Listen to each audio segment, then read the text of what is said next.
Je m'appelle Christian Vorta.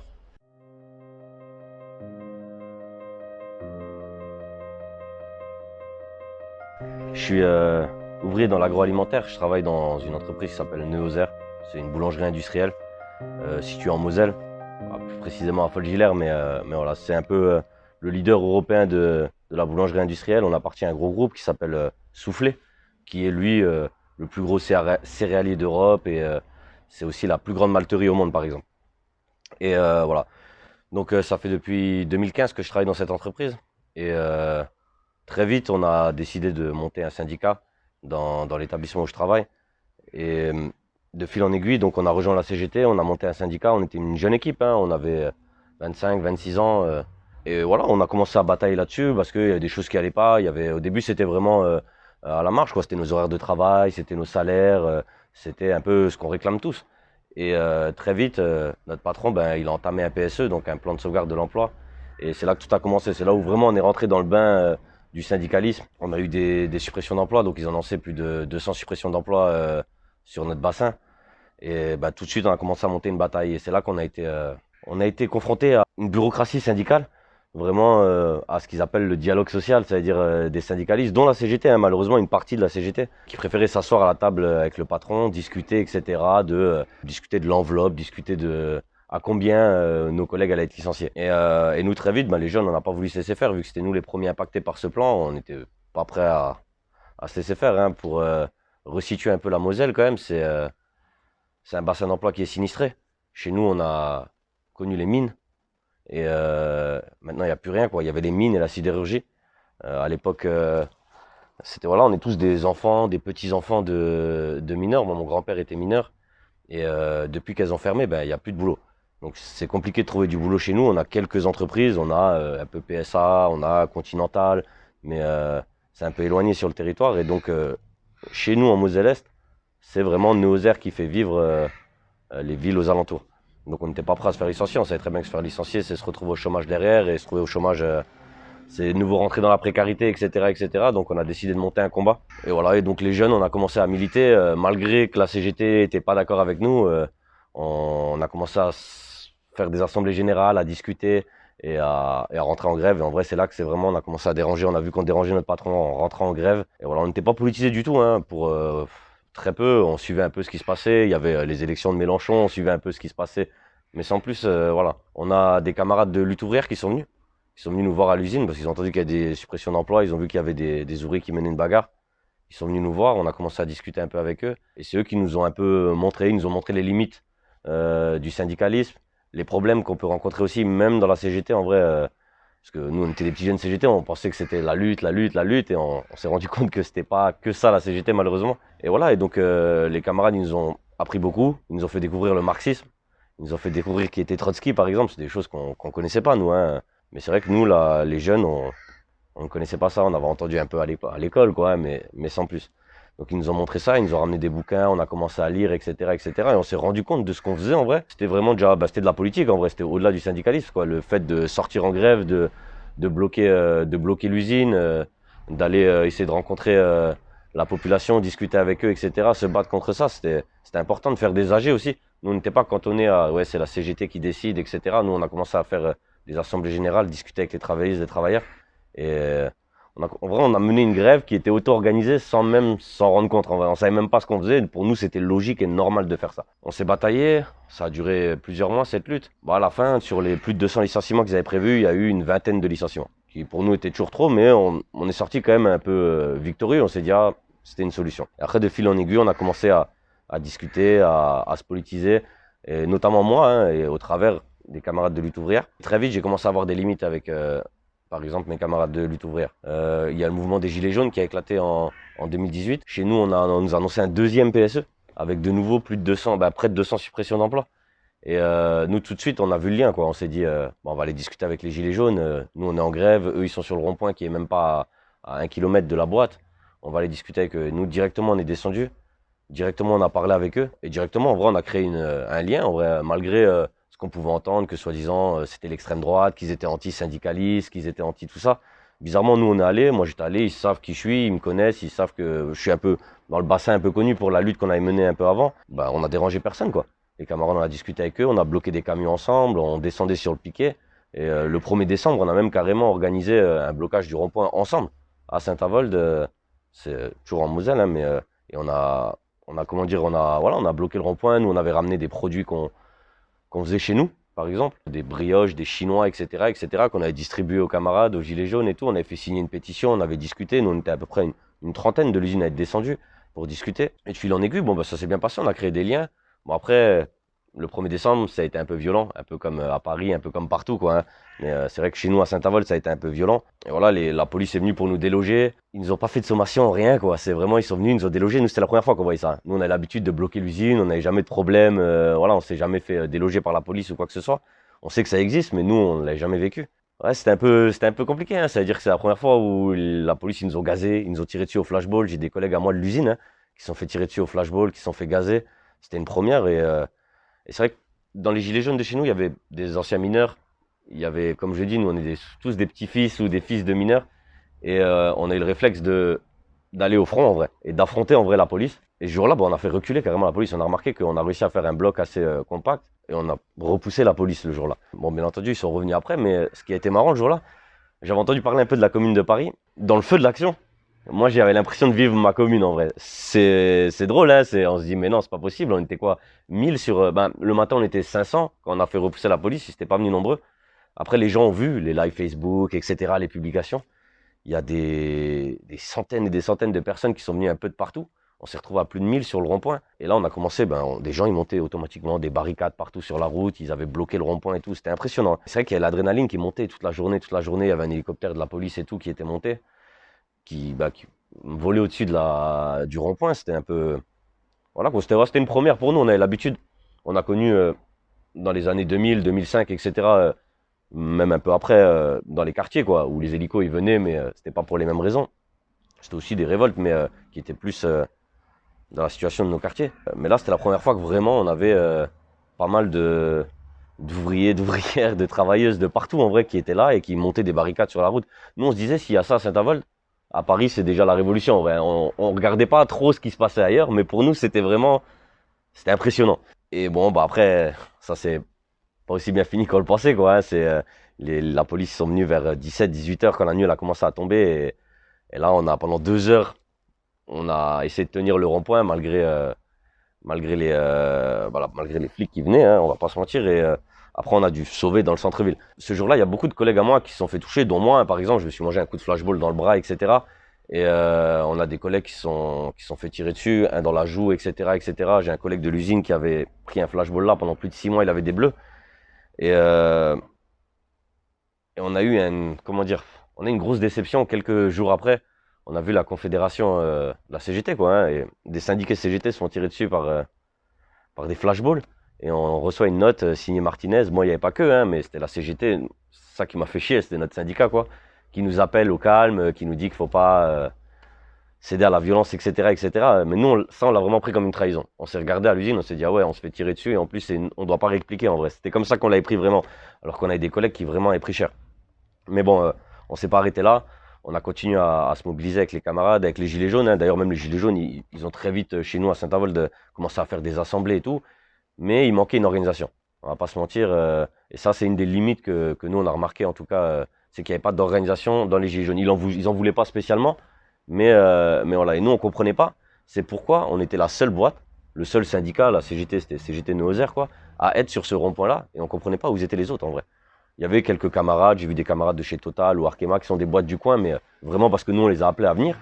Mais on comprenait pas pourquoi ni la CGT était pas avec les gilets jaunes sur le rond-point, sur les ronds-points, et ni pourquoi pas l'extrême gauche. Je parlais de lutte ouvrière avant, lutte ouvrière n'était pas présent sur les ronds-points, ils venaient, ils passaient au pire 5 minutes, ils discutaient, ils repartaient, on comprenait pas.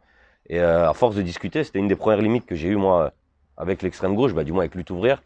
C'était que j'avais l'impression qu'ils les regardaient un peu de haut. Pour eux, c'était pas la classe ouvrière, alors que on était tous des travailleuses, des travailleurs sur ce rond-point. Voilà, c'est une des vraiment des ruptures que j'ai eues avec les camarades, où je comprenais pas. On me parlait de révolution tous les jours, et là, j'avais l'impression qu'il y en avait une. Bah, on a vu que c'était pas une révolution, quoi, mais en tout cas qu'il y avait une révolte, quoi. Mais on comprenait, voilà, je voyais lutte ouvrière qui allait pas, quoi, qui continuait à préférer aller differ des bulletins devant des usines, alors que pas mal des camarades des usines, les samedis, venaient sur le rond-point. Alors oui, ils n'étaient pas en grève, mais il y avait quelque chose, je pense, à discuter. Et on regardait de loin ce qui se passait à Paris. On voyait, par exemple, ce qui s'est passé à Paris avec le comité, c'était Intergare, je crois, et le collectif Adama, etc. On s'est dit, il y a quand même quelque chose qui se passe à Paris, mais c'est vrai que chez nous, il manquait ça. Il y avait, voilà, pas d'organisation. Après, nous, on a continué, hein, on a continué nos grèves, on a continué le mouvement, on a occupé le siège de l'usine, d'ailleurs, avec les Gilets jaunes et tout. On a même organisé une manifestation en février avec les Gilets jaunes, où, à un moment où tout le monde disait que, toujours pareil, les Gilets jaunes ne veulent pas de la CGT, ne veulent pas des syndicats. Bah, nous, bizarrement, on a réussi à organiser une manifestation qui partait d'un des ronds-points des Gilets jaunes et qui faisait le tour de notre ville. Et bizarrement, il y avait des centaines et des centaines de Gilets jaunes qui sont venus. Il y a des camarades de la CGT, même de Force ouvrière et tout, qui sont venus. Il y a des camarades ouvriers qui étaient en grève, etc., etc. Nous, on y voyait comme une convergence. Bon, on a vu les limites tout de suite, hein. La CGT, voilà, c'était un appel, c'était pour dire on est là. Et après, ils n'ont pas cherché à créer une convergence plus que ça. Et bon, après, on a continué, nous, dans l'usine, à suivre le mouvement des Gilets jaunes. On a continué à suivre la bataille, hein. C'était quand même impressionnant de voir que les Gilets jaunes, ils étaient capables de bloquer les camions en bas de l'usine, ou que nous, on bloquait les camions, qui venaient avec nous bloquer les camions, etc. On faisait des actions ensemble. C'était c'était vraiment, voilà, nous, on a au moins fait cette convergence là où les gens nous disaient que c'était impossible, qu'ils voulaient pas de nous. Mais après, comme je disais, il y avait des limites dans ce mouvement-là. Ça veut dire que nous, syndicalement, on a vu les limites, c'était des luttes que dans l'entreprise, et on avait bien compris que juste se battre dans l'entreprise, dans les PSO, on en a quand même vécu deux, ça suffisait pas. Que on pouvait se battre, on pouvait augmenter l'enveloppe, on pouvait éviter quelques licenciements, mais on n'arriverait pas à, à annuler carrément un plan de licenciement, ni que ce soit par la loi, parce que la loi n'est pas avec nous, et on l'a bien vu, quoi, hein, malgré les erreurs qu'il y a pu avoir dans les plans, on l'a vu même partout dans toutes les boîtes là qui ferment, beaucoup disent ils vont aller au tribunal, etc. Ils vont essayer d'invalider d'invalider les plans par la directe, etc. Les contester au tribunal, et on voit que ça marche pas, on voit que la loi en vrai, elle est pour les patrons, et elle est faite pour les patrons, c'est pas compliqué, et qui peuvent nous licencier pour rien, même s'ils gagnent de l'argent, hein. Nous, l'exemple chez nous, c'est notre patron, il est milliardaire. Il a généré des millions de bénéfices dans son groupe, mais il a pu quand même, il a eu le droit de licencier mes camarades. C'est juste dégueulasse, quoi. C'est-à-dire qu'on a des gens qui gagnent des milliards et des milliards, et qui peuvent licencier. Donc, on s'est dit, bon, ben, on va continuer à voir comment on peut organiser, comment on peut aller parler avec les autres entreprises du coin, etc., etc. Et, cetera. Et très vite, on a eu la réforme des retraites qui est venue. Et on a commencé de nouveau à essayer de rentrer en grève et tout, et on regardait plus ce qui se passait sur Paris. Bah, chez nous, il se passait pas grand-chose. On avait les cheminots en grève, mais à part faire des petites AG dans les gares et après repartir, il n'y avait pas grand-chose. Et donc du coup, on regardait ce qui se passait à Paris, et notamment ben, sur le réseau Révolution Permanente, en vrai. On a vu qu'ils organisaient une coordination RATP SNCF. On s'est dit, ouais, c'est intéressant ce qu'ils font. On avait aussi d'autres, hein, camarades qui étaient d'ailleurs aussi au NPA, qui eux faisaient des coordinations interludes. Et alors on est d'abord allé dans les coordinations interludes, dans les AG qu'il y avait, chez nous il y avait des AG, donc on allait discuter, mais on voyait beaucoup que c'était des personnes qui représentaient qu'eux-mêmes, c'était des individus. Ça avait son sens chez nous, ça permettait en Moselle par exemple, de discuter entre nous, etc. Mais après ils avaient essayé de coordonner à Paris, donc on est monté à Paris voir ce que c'était, et là on avait trouvé ça un peu... ouais, on s'était pas retrouvé là-dedans. On voyait des gens qui parlaient de plein de dates, de faire plein de choses, mais qui derrière, en vrai, ne rassemblaient pas des gens. Moi, je me suis dit, ouais, je vais rentrer à l'usine, je vais leur dire, bon, ok, on va faire un jour là, une semaine là, un jour là. Ils vont me dire, mais avec qui, avec quoi, comment, tout seul dans notre coin. Et ce jour-là, il y a Anas Kazib qui a pris la parole. Et là, c'est là que son discours, en vrai, j'étais avec une camarade, je me rappelle, de Arkema, qui était montée avec moi, qui avait fait le déplacement, et on s'est reconnu dans le discours de Anas. Donc on s'est dit, ouais, c'est ça qu'il nous faut. C'est Anas qu'il faut aller contacter, il faut aller voir. Et on a vu qu'il était à Révolution Permanente. Donc on allait contacter Révolution Permanente. Et on s'est dit comment organiser une offensive. Et on s'est dit, c'est eux. Nous, on voyait que la stratégie, elle était bonne là-dedans. Et que ni la stratégie syndicale qui avait de faire des grèves un jour de temps en temps, de faire sortir des secteurs un après les autres. On comprenait pas, nous, cette stratégie. On se disait, si on veut gagner, il faut qu'on y aille tous ensemble. Et comment faire pour aller tous ensemble? Et on voyait que avec cette coordination justement RATP SNCF, il y avait une possibilité. On est même allé par exemple à un débat, un meeting qui avait été organisé, un meeting justement par la coordination RATP SNCF. On était allé, j'avais pris la parole, etc. Mais malheureusement, juste derrière, il y a eu le Covid. Donc c'est vrai qu'après, tout cet élan est tombé, etc. Mais j'ai gardé contact justement avec Révolution Permanente, avec le NPA. Et c'est là d'ailleurs que j'ai officiellement, je me suis dit, bon, je vais aller au NPA, je vais adhérer au NPA. Et, euh, et au NPA, j'ai un peu sondé tout- tous les courants qu'il y avait. Et, euh, et là où je me suis vraiment retrouvé, c'était dans celui-là du CCR, de Révolution Permanente. Notamment du fait de la stratégie, on va pas se mentir, qu'ils avaient mis pendant la réforme des retraites. Je me suis dit, ouais, je pense que c'est cette stratégie qui est la bonne, c'est cette façon de s'organiser. Et donc, je suis allé voir les camarades de Révolution Permanente et donc, j'ai pris ma carte au NPA. Bon, très vite, j'ai remarqué aussi les divergences qu'il y a au NPA. On va pas se mentir, en- au niveau local, nous à Metz, par exemple, on a plusieurs courants qui sont représentés. Et on voit très bien que j'ai vu, par exemple, pendant la réforme des retraites, il y avait les municipales en même temps. J'ai vu des camarades qui sont allés faire des alliances avec la France Insoumise, etc., avec l'étiquette du NPA en plus. Et quand je demandais au NPA comment ça se fait, on me disait, ah ouais, mais non, ils sont allés d'eux-mêmes. Moi, je me suis dit, c'est bizarre ça. On me dit, ouais, ben, ils ont voté, la majorité a voté contre, mais il y a quand même une partie du NPA qui est allé faire et qui a mis le nom NPA. J'étais un peu. Ça m'a choqué ces manières. Moi, je comprenais pas. Je me suis dit, ah, c'est bizarre. Et voilà, de fil en aiguille, j'ai discuté. Et c'est vrai que j'ai vu qu'il y avait une fracture quand même au NPA. Entre ceux qui. Ça leur dérange pas l'alliance avec des réformistes, avec la France Insoumise, avec le PS, avec Europe Écologie Les Verts et avec le discours qu'ils prônent. Nous, il faut savoir qu'en Moselle, euh, comme je vous ai dit, il y avait un bastion quand même PCF. Et que les gens, ils sont, depuis les années 80, de moins en moins, les adhérents, ils ont commencé à arrêter et on a vu une montée de l'extrême droite. Et nous, on l'explique en vrai du fait des trahisons. C'est-à-dire que nous, dans les années 80, on a Mitterrand qui est venu nous dire qu'il n'allait pas fermer les mines. Pourtant, ils ont fermé les mines. Et on s'est senti trahi. Moi, je sais que mes parents, pour eux, ils ont vécu ça comme une trahison. Ensuite, on a Hollande qui est venu nous dire que chez nous, on a un gros bastion de la sidérurgie, c'était ArcelorMittal, que Florange ne fermerait pas. Les hauts fourneaux de Florange, vous venez voir, ils sont fermés. On s'est fait trahir par la gauche, on s'est fait trahir par justement ces réformistes. Et si moi, je me suis intéressé à l'extrême gauche, c'est justement parce qu'ils proposaient autre chose. C'est parce que justement, ils proposaient de ne pas aller sur ces institutions bourgeoises, de comprendre que ces institutions, elles sont pas là pour nous. L'État n'est pas là pour nous servir. Et des exemples, il y en a plein, que ce soit en Grèce, que ce soit en Espagne, avec Podemos et Syriza en Grèce. On a eu ces exemples, on a vu que ça marche pas. Euh, mais pourtant, voilà, il y a des gens qui continuent à y aller, à y croire. Et notamment une partie du NPA. Moi, j'ai une rupture avec ça. Et, euh, et je me suis retrouvé dans le discours de dire, ben voilà, il faut un parti, c'est vrai, mais un parti avec une stratégie, avec des limites. On va pas avec des, qui soient, avec des, je veux dire, une frontière qui soit délimitée et, euh, et qui est révolutionnaire. On va pas se mentir. On peut pas être réformiste, on peut pas se dire qu'on va y aller, que la révolution va passer par les urnes ou quoi que ce soit. Non, ça ne marche pas. L'histoire nous l'a démontré et que le seul moyen pour nous, les travailleuses et les travailleurs, on s'en sorte, eh ben, ça sera par une révolution et qui soit menée par les travailleuses et les travailleurs eux-mêmes.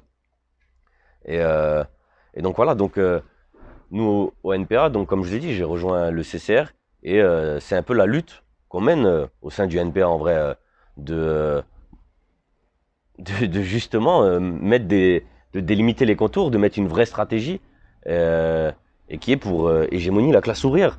Et c'est pour ça qu'aujourd'hui, avec le CCR, avec Révolution Permanente, on veut convaincre au NPA, mais aussi les camarades de lutte ouvrière, mais aussi les camarades qui se battent dans les milieux antiracistes, féministes, même écologiques. Voilà, on veut leur dire que ben, nous, on veut monter un projet, on veut monter un parti révolutionnaire des travailleurs. Et, euh, et que c'est voilà, c'est pour ça qu'on se bat, c'est pour ça qu'on milite, c'est la bataille interne qu'on mène justement au sein du NPA. Et, euh, et c'est cette perspective qu'on défend, par exemple, avec la précandidature d'Anas au NPA. C'est pas, on entend, oui, on personnalise Anas ou non, non. Le camarade Anas, c'est un travailleur comme nous, il est cheminot. C'est un projet qu'on défend derrière Anas. En vrai, Anas le porte de sa figure parce qu'il est médiatiquement connu, parce que à l'usine, quand on parle d'Anas, bah, les camarades le connaissent, les camarades l'ont vu aux grandes gueules, etc. Mais, euh, mais c'est un projet qui porte derrière lui et qu'on porte tous ensemble et qu'on veut porter en vrai plus largement. Et c'est pour ça que on milite pour ça. C'est pour ça que on appelle les camarades de lutte ouvrière, on appelle les camarades du NPA et plus largement à venir et à discuter de ça et à poser les bases d'un vrai parti révolutionnaire des travailleurs. Parce que sans parti, on n'y arrivera pas.